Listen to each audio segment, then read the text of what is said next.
Good morning, ladies and gentlemen. Good morning, ladies and gentlemen. If I could have your attention, please. If members of council could take their seats, we'll start the meeting in 1 minute. On va commencer la réunion dans 1 minute.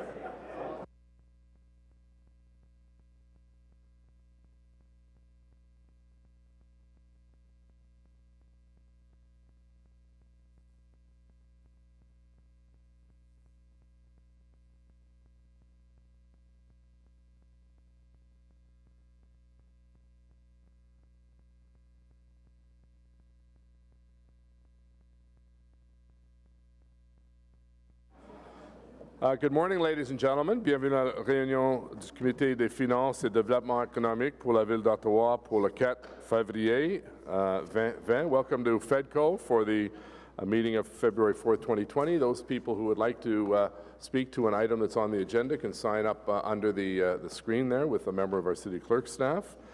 Declarations of interest for FEDCO. None.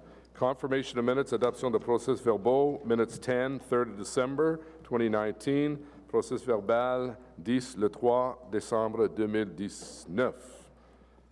Adopté, carried.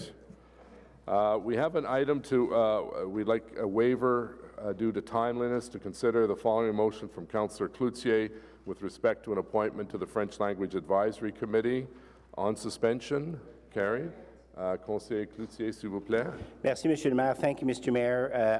The motion has been circulated, I think. And I'm the liaison for the French Language Service Advisory Committee. Je suis la liaison au Conseil pour le Comité consultatif des services en français. Et la motion est une demande d'exemption pour suspendre l'application du point 1.1 pour M. Patrick Ladouceur, qui est membre du comité consultatif. Depuis longue date, il était membre en réserve auparavant et participait de façon active au comité.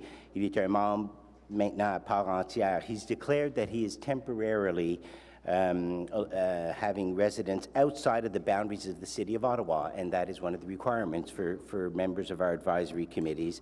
But he has expressed his desire to remain as part of the French Language Service Advisory Committee up to the end of his mandate. C'est un leader de la communauté francophone et puis des solides connaissances dans le milieu. Il participe de façon active. Et puis, je suis persuadé qu'il va continuer à représenter les intérêts des francophones à l'intérieur du comité consultatif jusqu'à la fin de son mandat. And so I would ask that you adopt the motion, accept the motion to this dedicated individual so that he could continue to represent the interests of the Francophone population within the French Language Service Advisory Committee. And just therefore be it resolved that Council waives Section 1.1 of the appointment policy to allow M. Patrick Ladouceur to finish his term of office as member of the French Language Service Advisory Committee. Okay, Councillor Harder. It sounds like he's a great member of the committee. How long do you anticipate he'll be away? What we have currently is up to the end of his mandate, up to the end of this mandate, but he might be back sooner. Yeah, that concerns me from a governance perspective. I mean, we have rules on these things for a reason. I know that the French Language Advisory Committee could be seen to be different in nature somewhat, as opposed to somebody who's on the Planning Advisory Committee, for example. However, because we've struggled for many years, I think, on some of our committees to get the right balance. So I'll have to think about it. True that. Well, Monsieur Ladouceur, I would not want it to be like I would not want it to be a situation where it caused precedent for one of our committees. Monsieur Ladouceur was a reserve member in the previous mandate under the leadership under the liaison of Councillor El Chantier, and participated. And in this mandate, since he was appointed at the beginning of this term of council, has been a very strong member of the advisory committee. And so we want that continuity to continue. We worked hard. The advisory committee worked hard to in the term of council priorities that were adopted on December 11th, and we did some good work there, and I sure did appreciate your interventions on those term of council priorities that we changed. And so for continuity, for the work that we are doing currently, my motion is that in this case, we waive section 1.1 to allow M. Ladouceur to continue his excellent work on the committee. Yeah, I'll just offer my support. Je vais donner mon appui à la motion de conseiller Cloutier. Je ne pense pas que je connaisse cet homme, mais je connais qu'il fait du bon travail à la comité. He's been a hard worker, very positive contributor, and this is a circumstance that we have to bring this forward because the policy says so. So I encourage members to support. He's, as you know, is a volunteer position, so we thank him and all members of our advisory committee for their service. Conseiller Harder. Thank you, Mr. Mayor. And so I've been thinking about it in the couple of minutes that since I spoke, and I've been thinking about over the years when we've made exceptions for particular reasons, and we had made an exception at the Ottawa Public Library with our vice chair, who we extended for an extra term, and also with Pamela Sweet, who we extended for an extra term for specific reasons, specific to their positions that they were volunteering for. So I will be able to support this. Thank you. Anyone else? So on the motion, carried, adopté. Merci. Thank you all. Communications as presented. Legal services. Item 1, Kilmorey House, 21 Withrow. We have delegations, so we'll come back to that. Item number 2, Office of the City Clerk, Bureau du Greffier Municipal. City representation and delegate attendance at the Federation of Canadian Municipalities and Association of Municipalities of Ontario. Carried. Item 3, appointment to the Heart of Orleans Business Improvement Area, nomination au Conseil de gestion de la zone d'amélioration commerciale d'Orléans. Carried. Appointment to the Byward Market Business Improvement Area, nomination du Conseil de gestion de la zone d'amélioration commerciale du Marché Bay. Carried. Item 5, status update, Finance and Economic Development Committee inquiries and motions for the period ending January 17th, 2020. Rapport de situation, demande de renseignements et motions du Comité des finances et de développement économique pour la période se terminant le 17 janvier 2020. Received. Planning, Infrastructure and Economic Development, Service de Planification. Item 6, Park Block Reallocation and Emerald Links Estate Phases 2 and 3, 6247 Pebble Woods Drive. Park Block Reallocation dans Emerald Links Estates, phase 1 et 2. Carried. Item 7, disposal of 755 Somerset Street West to the Somerset West Community Health Center. I see Councillor McKinney. Okay, briefly, or should we come back? Sure, go ahead. So this is session de 755 rue Somerset West au Centre de Santé Communautaire.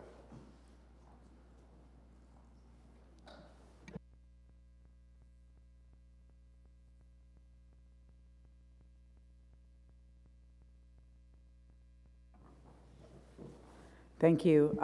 Yeah, I just wanted to quickly speak to this, and I'm going to also work with Mr. Willis just on an inquiry.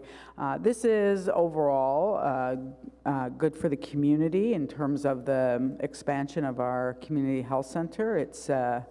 It's a building that was underutilized. Actually, it just was never kept up, so it fell into such disrepair that it cost millions of dollars to fix up that front facade, and then would cost us a lot more in maintenance. So it is an example of how we've let some of our infrastructure, our assets go into disrepair.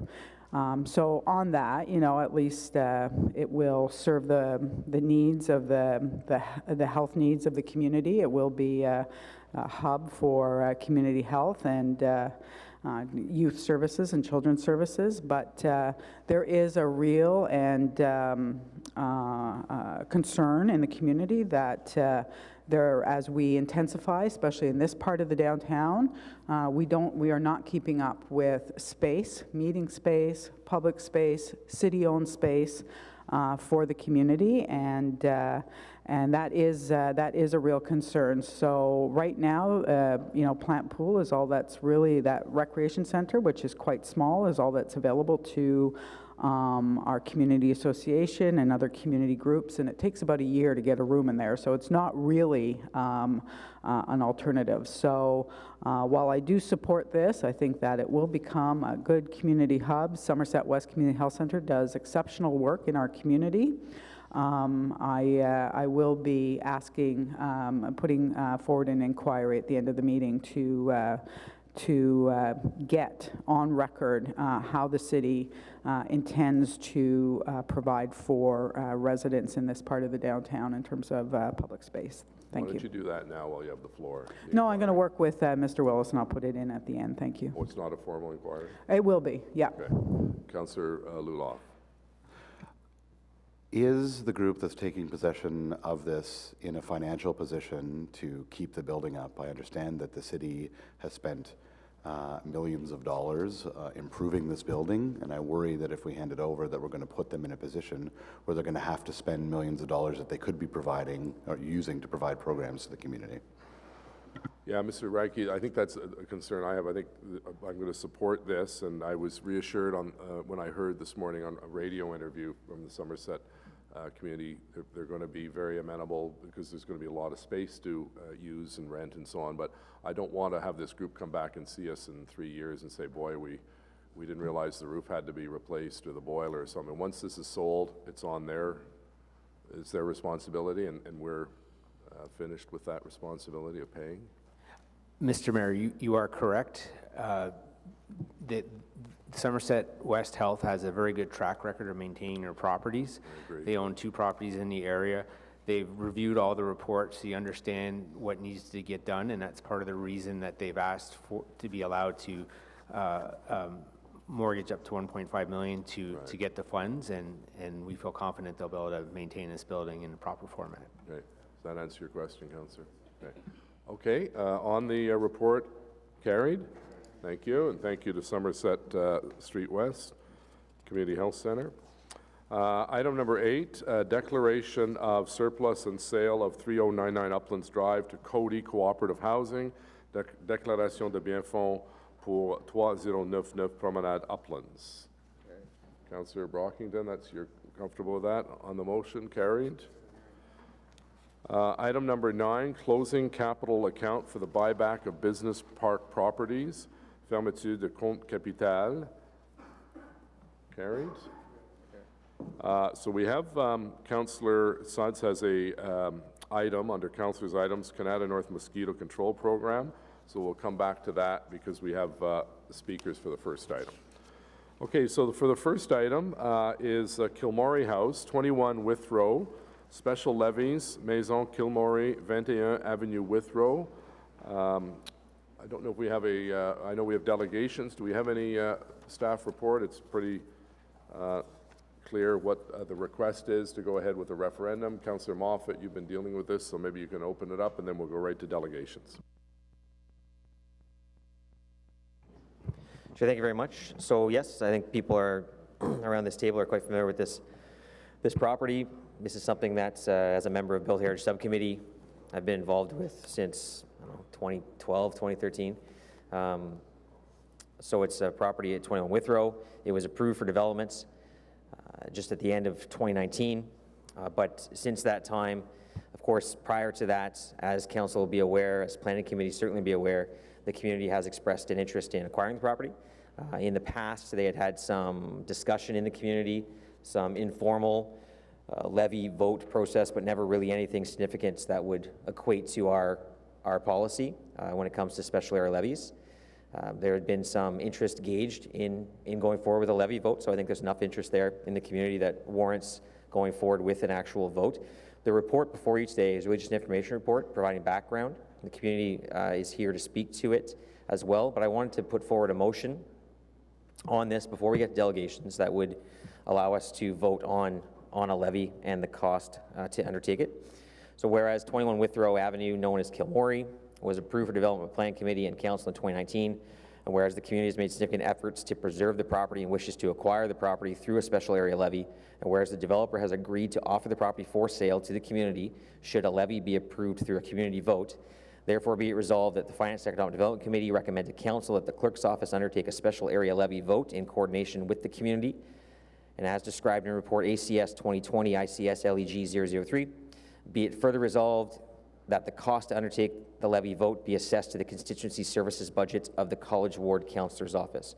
So the vote itself will cost approximately around $7,000 based on the vote that we did for Stonebridge. It's a very similar process. The developer has provided us the opportunity to undertake this between now and April 15th, at which time he'd want an answer. So that's why the report is before us today. We want to get to council next week and then go ahead with the vote. We have a public meeting scheduled for this Thursday evening in the ward that I'll be attending with the community. And then we'll go forward with the vote, a 3-week vote, and then we come back at the end of March, hopefully with the results of that vote, so that we can get an answer to the developer at that time. The levy itself will look at the acquisition fee plus works required for the property to bring it up to a standard necessary for public use.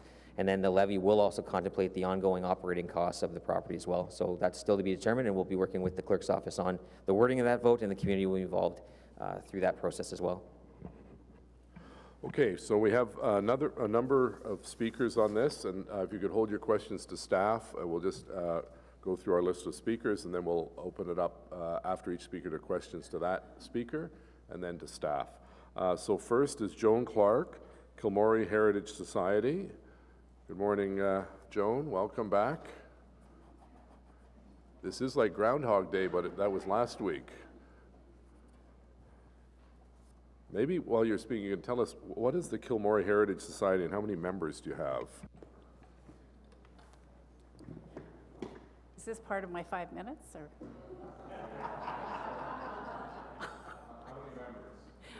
We have eight executive members. 4 of those executives are from City View Community Association. 2 of those executives are from Poets Pathway.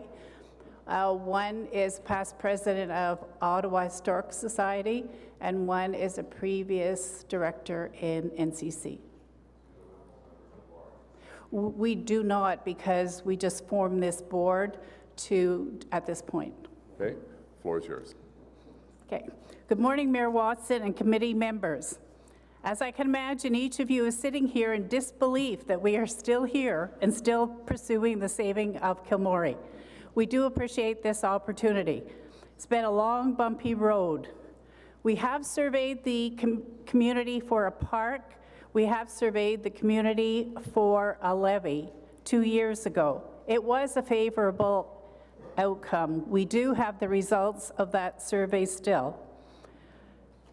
This survey was requested by our councillor, and then it was stopped by our councillor. He said that there were possibilities of private donations and real estate deals, and so we had to go back to our residents and ask them to personally donate some money to this cause, and many did. This way, it would supplement Councillor Chiarelli's private large donations or real estate deals, but that didn't happen. Here we are today.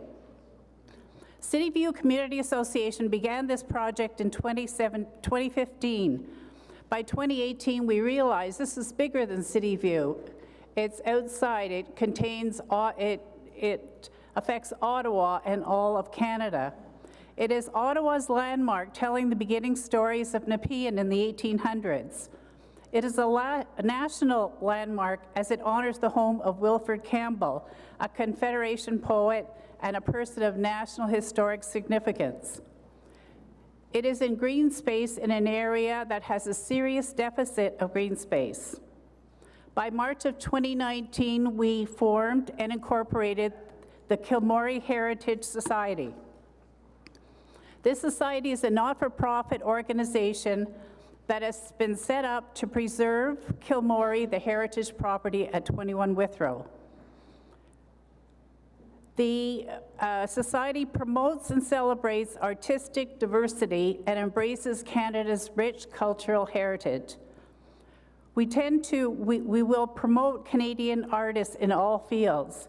We will promote equal opportunities for artists from every cultural and demographic background. Promote outdoor garden sports. Create a recreational and cultural hub. Be aware that this property is situated on unceded Algonquin territory. Facilitate and support the teaching of Canadian arts at all levels of education. Facilitate the establishment of upkeep of heritage gardens.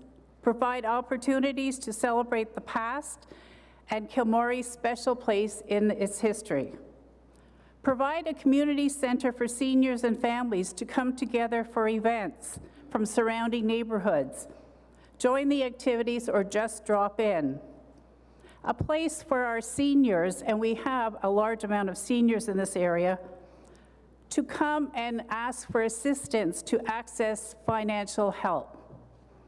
The Society has shown their commitment by the work accomplished to still be here today. We have secured the following commitments to move forward. In-kind hours to care for gardens and small maintenance. Historical flowers and peonies have been donated. Poetry books for our poetry library. Old books of history. We have collected in trust just over $20,000 in cash from private individuals. We have collected about $40,000 in pledges for future generations. We have conferenced with Algonquin College to offer various programs, experiential learning opportunities right in their own community. We have applied for grants. However, since we did not own the property, we were not eligible. We have met with our MPP and MP, who are very supportive and will assist in accessing grants in their prospective governments. There is a shortage of small venues in Ottawa. This would provide the Society with sources of revenue. Small weddings, retreats, meeting rooms, poetry readings, art show, outdoor events. Today we are here to allow us to go to the people once again to see if they are willing to finance and able to finance this purchase. This is not an ideal situation. In an area that has little green space and no chance of acquiring more, the people will have to place great importance on preserving this landmark and saving this last green space. The price has doubled since the land is now rezoned for development. So now we are asking the communities to finance the entire purchase and renovations without financial assistance. We are hoping that if the residents of Cityview, Crestview, Meadowlands, and Ryan Farm vote for this levy, we will continue to apply for grants and donations. Ms. Clark, if you just wrap up, you're over your time. Oh yeah, I am, okay. Just one more sentence. To help offset the cost to these people. Our communities have large populations of seniors. We need to give them a place to go. Right. Let's ask the people to decide. Okay, thank you. Any questions to the delegation? Thank you. The next delegate is George Neville, followed by Peter Ludwig.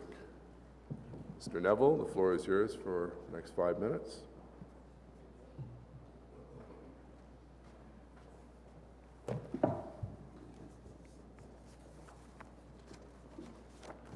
Mayor Watson, councillors, I fully endorse Joan Clark's presentation. I have some concerns. Before I became associated with the Kilmorey Heritage Association, I contributed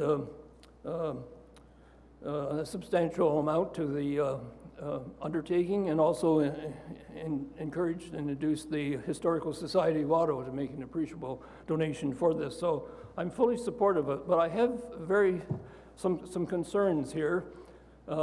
This has been rushed to get to this stage, and we haven't had a chance to get many things answered. I'm concerned about the valuation of this property as a community asset.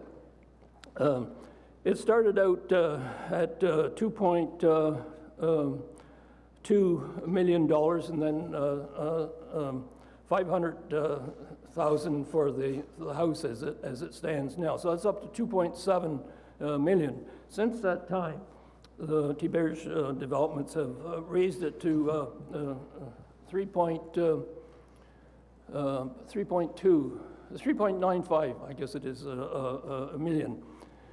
Well, this is a great burden on the communities, as Joan has emphasized. There are a number of rental properties in City View, low income.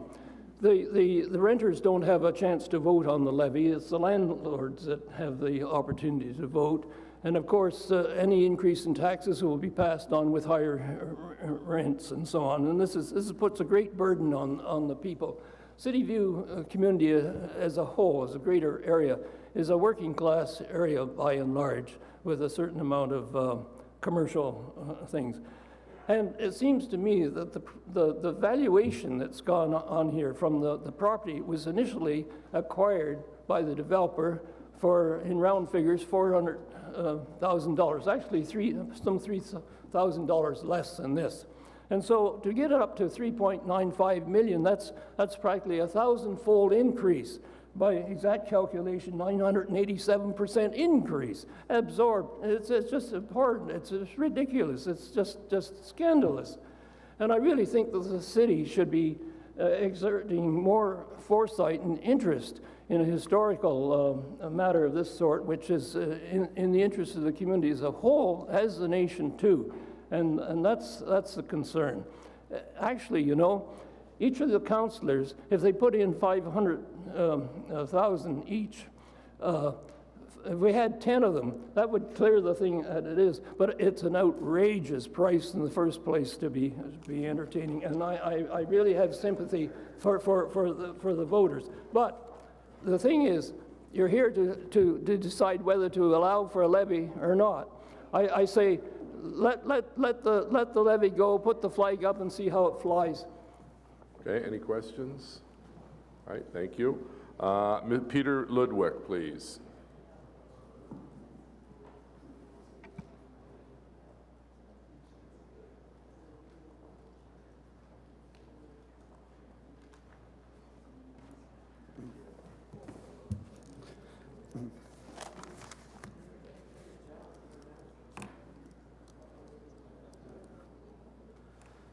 Good morning, Mayor Watson and councillors.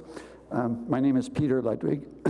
My home actually is in Ryan Farm Park, so that's the subdivision or area adjacent to City View. I concur fully with the comments that have been made by my predecessors, Joan Clark and George Neville. My comments or concern, I can really put it down to one word, and that is fairness. And I want to address that because I think in the importance of this property to the City View area and Ryan Farm, and in fact to the City of Ottawa, is exceedingly important. And so I want to be certain that whatever decision is made, that the principle of fairness applies. So with that in mind, I'll be quick and succinct. First of all is, I know the city's commitment to city building, and that's happening all around, and I think it's just great for the people of Ottawa and what lies ahead. However, City View, as has been mentioned, is an older community, and there is a shortage of green space, and with all the infills that are taking place, I think it's time to recognize that City View, too, has to be modernized and brought into the 21st century, the 2020s. And so fairness would suggest that across the entire Ottawa area, that City View not be pushed off the table. The second point I have is the environment. I haven't heard anyone really mention the fact that the perimeter of this 2-acre parcel has something in the neighborhood of 100 mature trees. If the development goes ahead, these 100 trees will be stumped, S-T-U-M-P-E-D. They will no longer exist. So today, in the 2020, I think environment has to be equal to the green space and so on. It has to be right at the top of the list. So fairness says, look at the environment. And therefore, to preserve the 100 trees plus requires that, I believe, that the city take a firm stance and convert this property into city-owned, into a city-owned public park. The third item I have here is in reference to actually the two items that are on today's agenda. The reference to the Grant School and to the Summer Street West Community Healthcare Center plus space for community activities. I would note that both of these buildings, they are owned by the city, and I guess it's sort of a gift over to the community. And I would also note that they seem to have separate funding set aside for purposes of their activities. And the only place that the funding so far that's been addressed is that the community members in the City View area will have a levy, or I would suggest it's really a tax. And I think there's an issue of fairness there with respect to the residents of City View, Ryan Farm, Crestview, just the general Meadowlands area. If Grant School and Somerset Street West property have this, quote, favorable aspect to their existence, then I think you have to consider what the impact of this tax levy or 1 minute. would be on the residents. The next point I have, which I think is really important, fairness relating to due process. And if the ballot goes forward in its current format, it already suggests in the ballot or in the backup material that the developer will receive, I think it's, or that the cost for this project will be in the neighborhood of $4.5 million, plus an ongoing annual levy in perpetuity for its maintenance. And I think that a ballot should first of all be two parts. One, for fairness sake, do you, the residents, want an additional public park, green space? Yes or no? And then taking that into consideration, if yes, how much are you willing to contribute to it? But I think putting the cart before the horse and suggesting that the developer should be receiving something in the neighborhood of $4+ million is... Wrap up, sir. Excuse me? You're over time. If you I'm sorry. I'll wrap up then. Is biased. So again, I'll just come back. I had 2 or 3 other points, but fairness is the issue.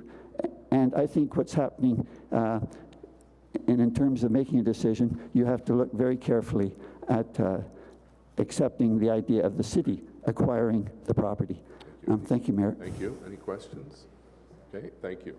So who from staff? It's going to be Mr. Mark, and who else is going to answer questions on this item from the staff? Mr. Radke or Dan Chenier? I have some too.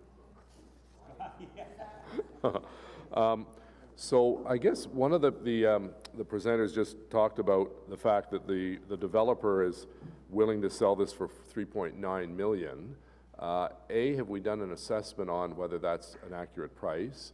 And B, how do we not know that this is just a land flip? He buys it cheap and sells it to us or the community in a higher price. I don't know where the $3.95 million came up with. One of the presenters indicated that the original price was $2.2 million. Do we know how much the company paid for this and how that differs from the $3.95 million? Mayor, I'll start off and perhaps Mr. Moody can follow. Because there is no program for the acquisition of heritage properties at the City of Ottawa, there's no program for the expropriation of the property. Thus, as outlined in the report, the owner has specified a price at which he's prepared to sell it, and if that price is not offered to him, then the owner will just move forward with the development of his lands. But as to the valuation, I would leave that in the hands of Mr. Moody and real estate.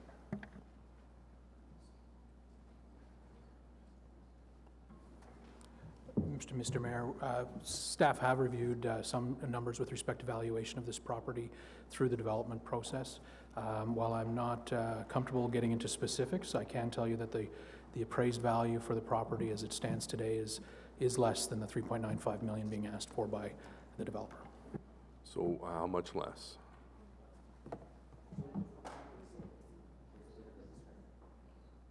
So Councillor Moffat, do you?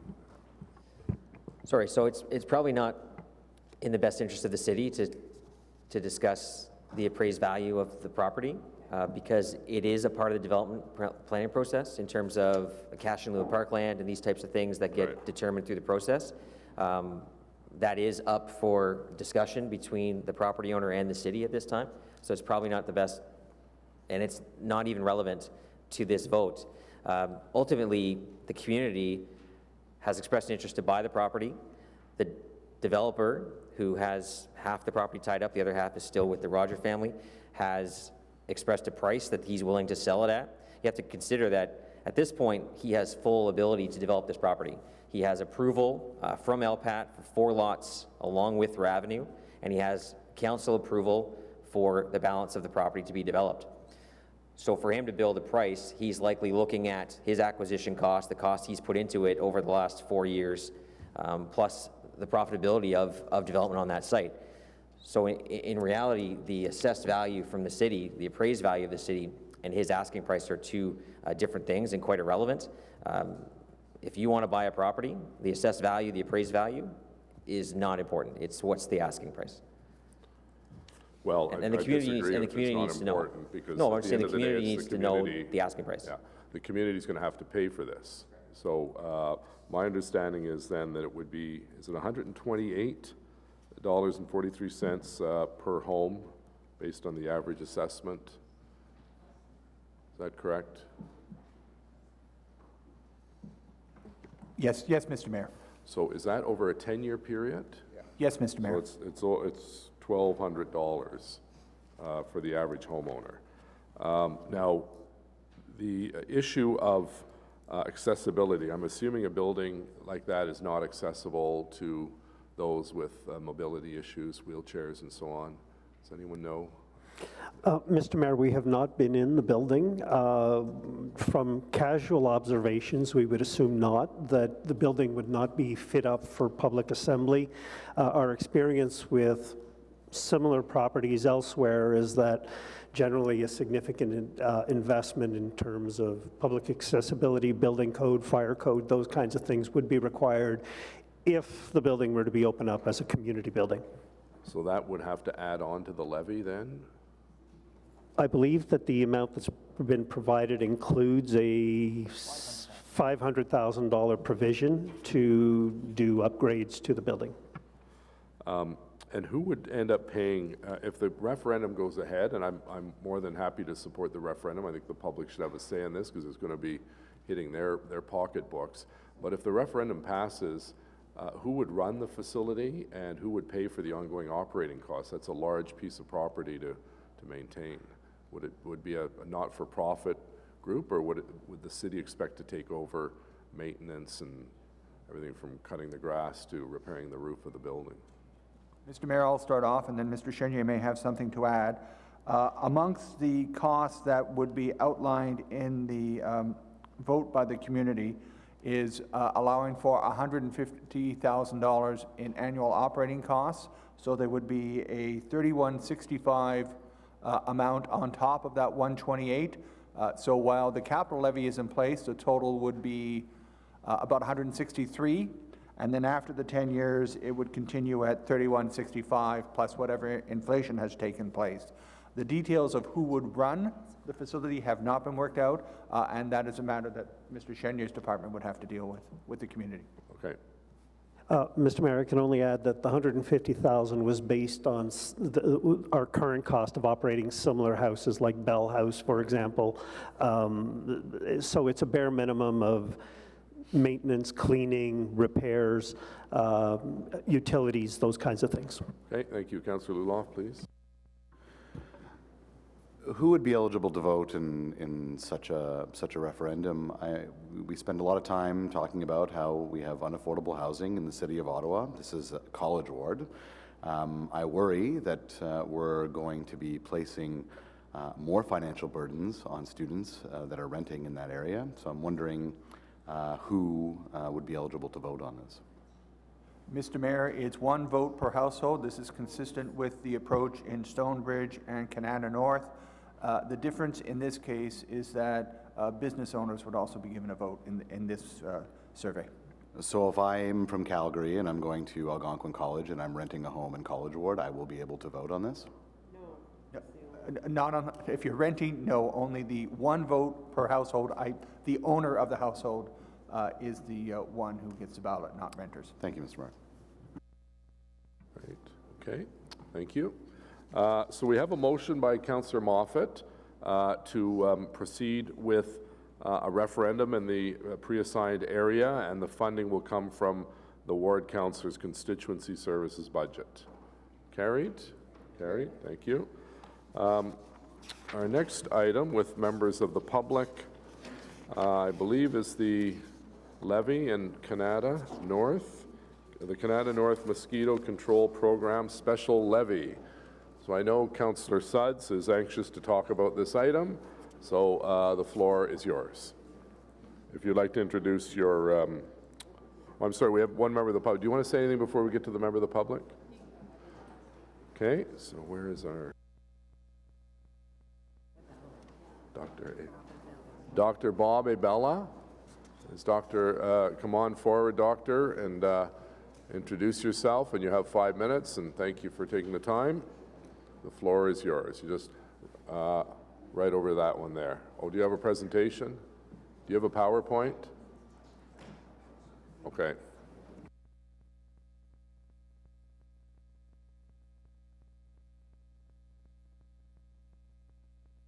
Just put your mic, push the button. Push the button. Sure. Got it.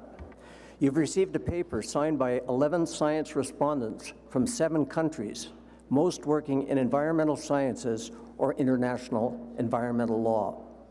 These scientists share a deep understanding that our interventions in the natural world, even when well-intentioned, can often end up doing far more harm than good. The paper discusses the premises on the part of the paper discusses the premises on which the mosquito program was founded, contrary research, and why we as a group recommend against continuance of this program. These issues should have been a real part of the conversation before public voting. That did not happen. These issues were not considered. I have great respect for Councillor Suds. She works very hard for her community and tries to listen to the many strident voices that are raised. I don't question her intent and dedication on this file. I do question the process and question the input to decision-making. Words matter. Why raise it at this time? The community's voted largely in favor. Most importantly, because neither mosquitoes nor the predators that keep them in check respect ward boundaries. This is not just a Canada problem or a Canada decision. What's done in Canada North will inevitably impact Councillor Hubley's ward and Councillor El Chantiri's ward. Vociferous voices are already calling for expansion of the program. It won't end there. I met with Councillor Suds in late August. On October 2nd, I sent detailed comments to Dr. Nick Stowe, referencing science studies I felt raised serious concerns. On October 22nd, I requested permission to make a formal presentation at the consultation meetings.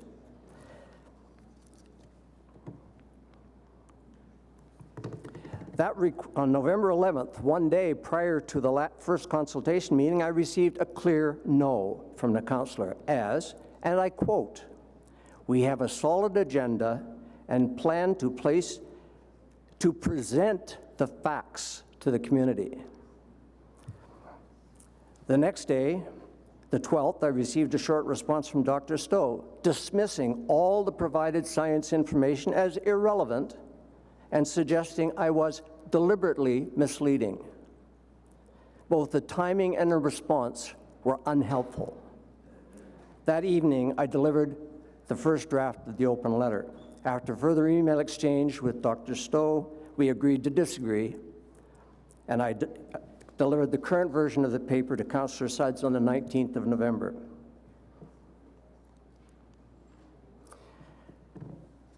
During the 2 community consultation sessions, only the proponent was given the official mic.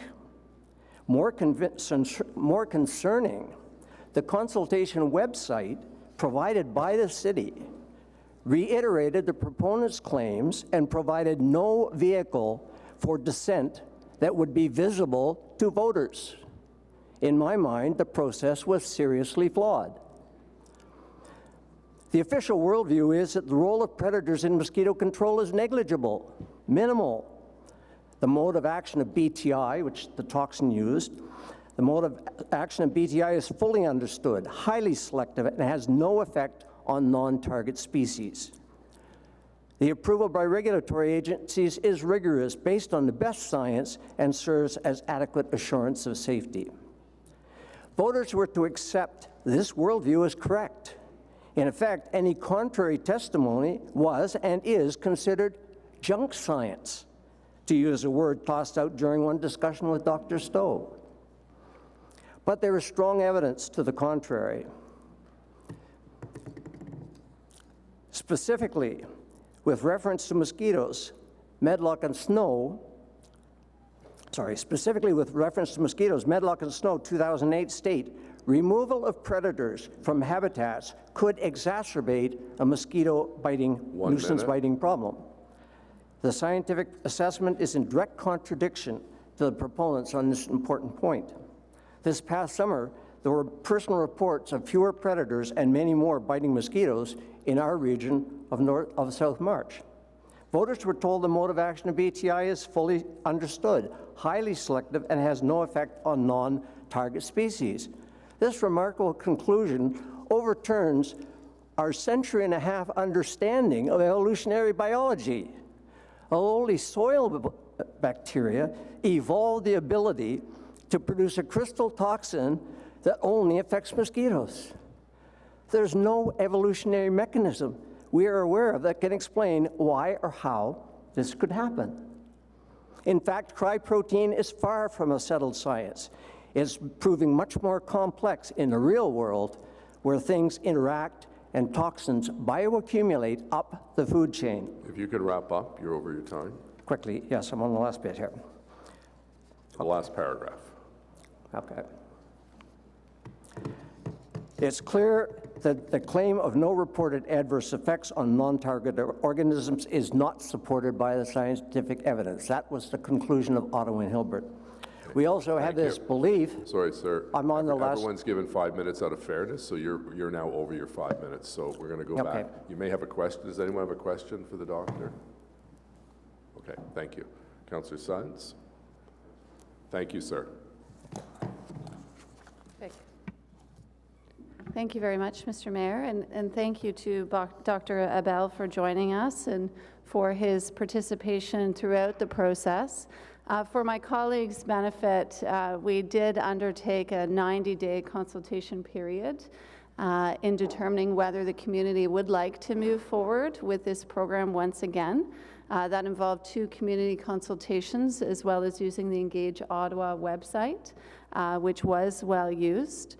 The community meetings themselves, myself, as well as a number of representatives from city staff who've been involved with the process, Nick Stowe as well as GDG, who would be awarded the contract if it moved forward, presented.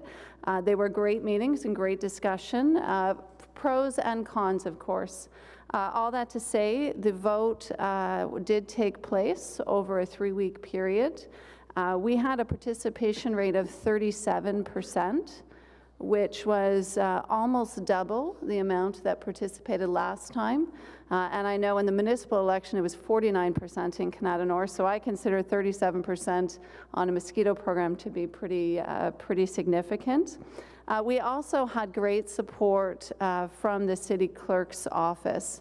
So a big thank you to Tyler and the team in the city clerk's office who facilitated this vote and really gave it that rigidity and enabled confidence in that process.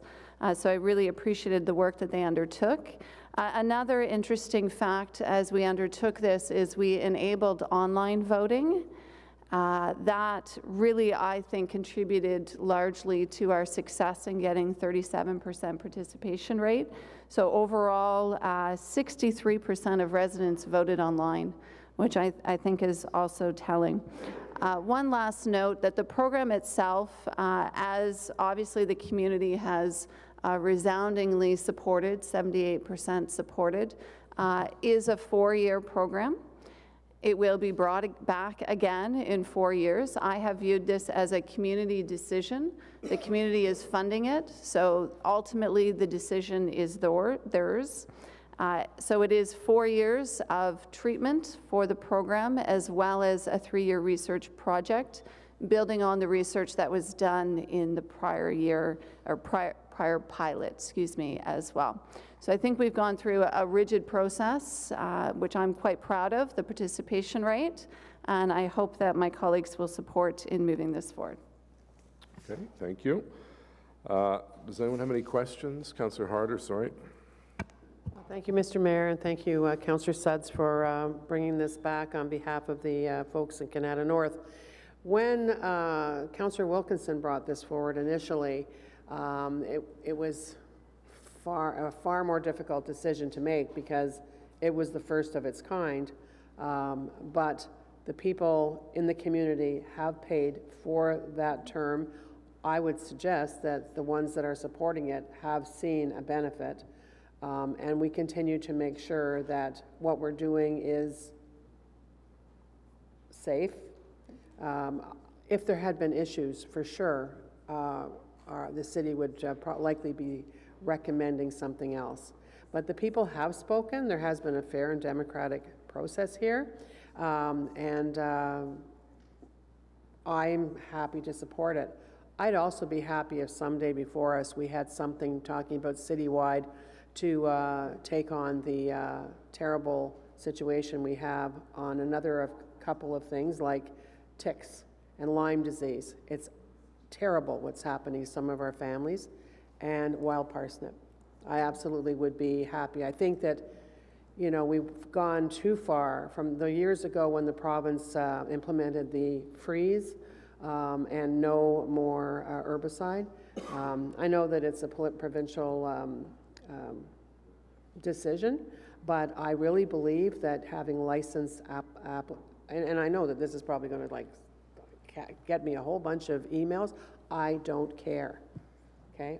And why I don't care? I know a family where the mom and 3 kids have Lyme disease, and that young boy is the one that is the same age as my grandson is incredibly ill, and this is from 2 and 3 years ago. So in this case, we've had a democratic vote. Happy to support, and if somebody wants to pick up the ball and march along, I certainly would be happy to support that on a larger scale. Thank you.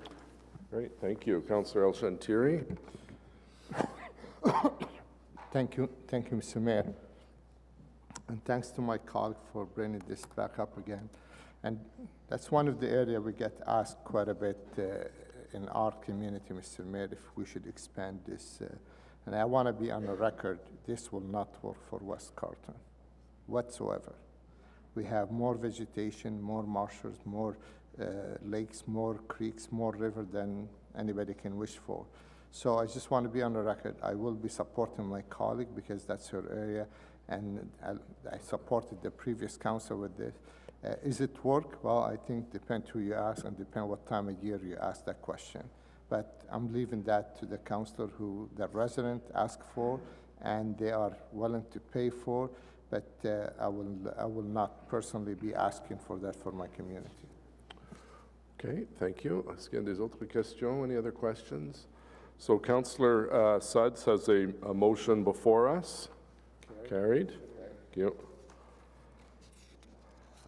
Information previously distributed, information distribuée auparavant with respect to Stonebridge Golf Course redesign and Canadian Capital Cities Organizations Conference. Notice is a motion for consideration of subsequent meeting. Pour avis de motion? None. Any written inquiries? None. Other business, we've dealt with the French Language Services Committee and adjournment. Carried. So moved. Now we'll move into the Special Joint Finance and Economic Development Committee and nominating meeting for two items. Declaration of interest. Declaration of interest. No, we're on it, right? We're on it. So we're on nominating. So declaration of interest, Councillor Tierney and Councillor Suds on their respective items. Great. Mr. Mayor, I, Councillor Tim Tierney, rise to a point of personal privilege with respect to the motion of the nominations of the members of council to sit as the chair of the Transportation Committee. I put my name forward for consideration by FEDCO in the nominating committee for this position. Although I do not have a pecuniary interest in this matter under the Municipal Conflict of Interest Act, I'm aware that the Integrity Commissioners advised my colleagues in the past to declare a perceived conflict of interest in the spirit of the Code of Conduct of members of Council. As Councillor Leeper does not have a vote at this table, in the spirit of fairness, I've decided to step away from the table and will not be participating in consideration of this item. Thank you. Okay, Councillor Suds. Thank you, Mayor. I, Councillor Jenna Suds, rise on a point of personal privilege with respect to the motion to nominate a member of council to sit on the board of directors for Hydro Ottawa Holdings, Inc. I have put my name forward for consideration by FEDCO and the nominating committee for this position. Although I do not have a pecuniary interest in this matter under the Municipal Conflict of Interest Act, I am aware that the Integrity Commissioner has advised me and my colleagues in the past to declare perceived conflicts of interest in the spirit of the Code of Conduct for members of Council. As Councillors King and Menard do not have a vote at this table, in the spirit of fairness, I have decided to step away from the table and not be participating in consideration of this item. Thank you. Okay, thank you. So we'll be doing hydro first, so if you can step aside. And Mr. Clerk, if you can bring us through the proper process to follow on these two motions. Well, thank you, Mr. Mayor, and I'll begin by saying my staff have set out my notes very clearly so I don't drag this on any further. As members of the council are aware, Councillor Blais has stepped down as chair of the Transportation Committee, and he has resigned his seat on one of council's representatives on the board of directors for Hydro Ottawa Holding, Inc. Following a circulation of expressions of interest by my office, you, Mr. Mayor, as also FEDCO committee chair and the nominating committee have called this special meeting to consider the nominations and make recommendations with regards to these two appointments. Members will have before them now two motions that were prepared by my office, one with respect to the chair of the Transportation Committee and one regarding a vacancy on the Ottawa Board. The committee will now follow what is, quite frankly, a very familiar process, which is laid out in the procedure bylaw, and we have used for various scenarios where there are more nominees than seats available. So first, with regards to the motion for the chair of Transportation Committee, I would note that there are two members of council have expressed an interest in being appointed by council as the chair of the Transportation Committee. You've heard from Councillor Tierney, and the second one is Councillor Leeper. The mayor will call for a separate recorded vote, that would be yeas and nays, on each of the two names individually noted. Each member of the joint committee at the table may vote yes on one of the two names, obviously, and whichever member gets the most number of votes will be recommended for council appointment as chair of the Transportation Committee. In the event that there is a tie between the two nominees, the matter I recommend will rise to council with no recommendation from the joint committee meeting. So, Mr. Mayor, that's the first one. With regards to the Hydro Ottawa position, 3 members of council have expressed an interest in being appointed to fill this vacancy. You've heard from Councillor Sudds, also Councillor King and Councillor Menard have also expressed an interest in this. The mayor will call a separate recorded vote, yeas and nays once again, for one of each of the 3 names individually. Whichever member gets a majority of the votes cast here today will be recommended to council for appointment on the Hydro Board. If no member gets a majority, the member with the fewest number of votes will then be removed from the list, and a second vote will be taken between the top 2 nominees. In other words, a runoff ballot would occur if that takes place. In the event ultimately that 2 members of council are tied, then of course we would send this off to council with no recommendation from nominating committee.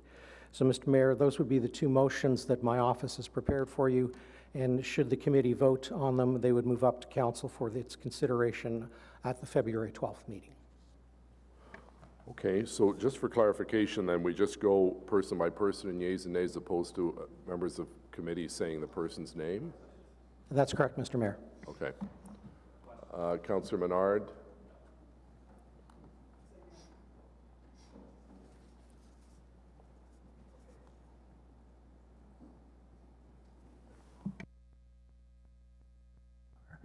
How's that? There we go. Thanks, Mr. Mayor. Just so I'm clear in the process, we can ask questions on these motions. And so I have questions to the nominees for the Transportation Committee Chair. So I'm going to start asking those questions. So on point of a clarification, Mr. Clerk, is this the normal practice that we would have a question and answer period? No, Mr. Mayor. It's long-standing practice that there be no questions to avoid the appearance of some sort of campaigning or electioneering, particularly on the floor of the committee. Okay, so unless it's a technical question, Mr. Councilor Sure. Menard. Can we hear from the nominees about why they want the position? Is that Well, possible? again, I I haven't think read that's- anything about it. I I think don't know that's what their going down the qualifications campaign. are. Sorry, I'd like to hear from the nominees about what Yeah, their I think it's the same issue, and the clerk has ruled that would not be appropriate. It's not been I'm done not in the asking past. questions. I just want to hear Yeah, from the sorry. nominees. Councillor McKenney, anything on your front on a technical nature? Thank you. So I get that FEDCO is your nominating committee along with Councillor Kavanagh. Am I correct? That's correct, Mr. Mayor. So depending on the outcome today, it's probably no secret, no surprise that I'd like to see a member of the an urban councillor sitting on FEDCO to be able to represent a vast majority of our, vast number of our residents. If in fact the rest of council does not agree with who is put forward here today, a motion can be brought forward at council. Is that correct, to nominate someone else? And that would be voted on yeas or nays at council. That is correct, Mr. Mayor. Thank you. So I'll just, I have the first motion. Whereas Councillor Stephen Blais has advised the mayor and the city clerk that as a result of his candidacy in the Orleans by-election and associated unpaid leave of absence from City Hall, he has stepped down as council-appointed member of Hydro Ottawa Holding Inc. Board of Directors, and whereas the city clerk has undertaken a circulation to seek expressions of interest from members of council interested in being considered for appointment by council to replace Councillor Blais' Hydro Ottawa Holding Inc. board member, and whereas the clerk's office has received 3 expressions of interest from members of council for board member Hydro Ottawa Holding Inc., being Councillor Jenna Sudds, Ralston King, and Sean Menard. Therefore, be it resolved that the Joint Finance and Economic Development Committee and Nominating Committee consider and recommend to council one of the following members for appointment as a member of the board of Hydro Ottawa Holding Inc., Councillor Sudds, Councillor King, Councillor Menard. So, no, we vote on these. The clerk has indicated these are placed in order of ward number. So we'll just go to the first one, and it's yeas and nays, and then if that person doesn't get a majority, we keep moving on. Councillor Luloff, question, technical. Mr. Clerk, just a technical question. Since it was announced that these positions would need to be filled at this FEDCO meeting, in your estimation, do you believe that that was ample time for the people that wanted to put their names forward to discuss this with their colleagues prior to this meeting? Procedurally speaking, Mr. Mayor, yes. Thank you, Mr. Harder. I just want to clarify, based on the responses to the last, my colleagues across the way. So if we're just going to vote on the names, you don't want us to speak, the nominating committee, you don't want us to speak in favor or against, potentially against, I don't think we would, but in favor of any of the nominees. We're just going to vote on the nominees. Yeah, I think that's the Cleanest? the best way, as advised by our city clerk, who has experience in these matters. Okay, so yeas and nays on the first candidate, Councillor Sons. Conseiller Blair, Conseiller Cloutier, Oui. Councillor Darouz, Yes. Councillor Dudas, Yes. Councillor El-Shantiri, Yes. Councillor Harder. Yes. Councillor Hubley, Yes. Councillor Kavanaugh. Nay. Sorry? No, sir. Councillor Luloff, Yes. Councillor Moffett, Yes. Councillor Suds, Councillor Tierney, Yes. Mayor Watson. Yes. 10 yeas, 1 nay. Okay, so congratulations, Councillor Sudds. Your name will go forward to council. The next motion is, Can I just ask another clarifying question? Yes. Before, on behalf of the three of us? That sounds strange to say it, but on behalf of the three of us. So this is going to go forward from the nominating committee to council. Is there anything to stop anybody from that time to nominate, I should be looking at you, somebody else? Or is it just a case of voting for or against? No, Mr. Mayor, once it arrives back at council for its consideration, the normal procedure process would be in place, so members could move additional motions or amending motions. But your ruling would still be the same as it has been for the nominating committee? That we seek to avoid electioneering on the floor of council, yes, Mr. Mayor. Thank you. okay, next is Councillor Tierney will remove himself. Whereas Councillor Steve Blaise advised the mayor and the city clerk that as a result of his candidacy in the Orleans by-election, associate unpaid leave of absence from City Hall, he has stepped down as chair of Transportation Committee, and whereas the city clerk has undertaken a circulation to seek expressions of interest from members of council interested in being considered for the appointment by council to replace Councillor Blaise as chair of the Transportation Committee, and whereas the clerk's office has received 2 expressions of interest from members of council for Transportation Committee chair, being Councillors Tim Tierney and Jeff Leeper, therefore be it resolved that the Joint Finance and Economic Development Committee and Nominating Committee consider and recommend to council one of the following members for appointment as chair of the Transportation Committee: 1, Councillor Tim Tierney, and 2, Councillor Jeff Leeper. So yeas and nays on first candidate, Councillor Tierney. Conseiller Blair, Conseiller Cloutier, Oui. Councillor Darouz, Yes. Councillor Dudas, Yes. Councillor El-Shantiri, Yes. Councillor Harder. Yes. Councillor Hubley, Yes. Councillor Kavanaugh, No. Conseiller Luloff, Yes. Councillor Moffett, Yes. Councillor Suds, Yes. Councillor Tierney, Mayor Watson. Yes. 10 yeas, 1 nay. Okay, thank you. Motion to adjourn. I don't understand what just happened. I don't like, isn't there no vote on the other nominees? You just have the one vote, you say yes or no, and then there's another nominee. Well, So- Councillor, you can't vote twice on the same item, so people are but voting. the motion you called for. Maybe the clerk can explain that this is the process that has been recommended by our procedural experts. Mr. Clerk. That is correct, Mr. Mayor. This is the approach that I recommend. Having said that, I realize that there was a dissent, so to speak. So if Councillor Kavanaugh wanted to express her opinion, I think it would be in order, Mr. Mayor. Councillor Kavanaugh. Thank you very much. I appreciate the opportunity. Although there were candidates that have been nominated and they're very qualified, I felt very strongly that it was time to bring some new people in, and I would have supported Councillor King for Hydro, which I didn't get the opportunity to express because there was 3 choices and that wasn't clear. So I felt it was an opportunity for diversity on Ottawa Hydro, and I'm sorry that we missed that opportunity.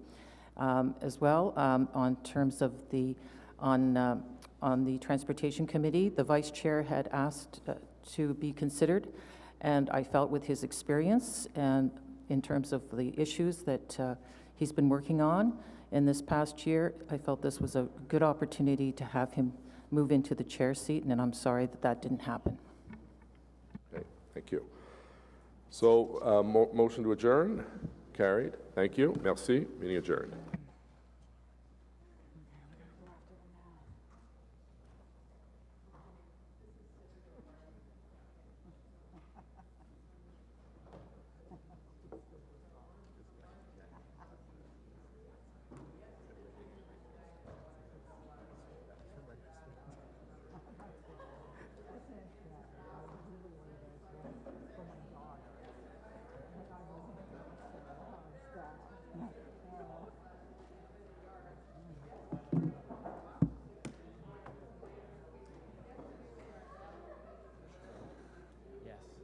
We have a review today?